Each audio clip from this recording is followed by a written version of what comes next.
tikungan pendakian yang kita pasti lalui kalau kita akan melalui jalan poros Maros Bone.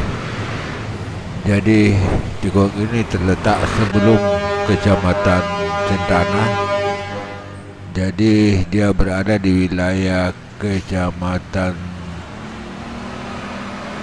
apalagi namanya ini, Kecamatan Simbang.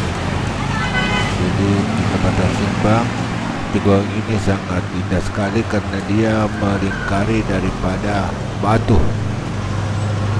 Jadi sebenarnya tikungan ini dua macam yang mirip, dan setelah ini masih ada tikungan yang hampir sama.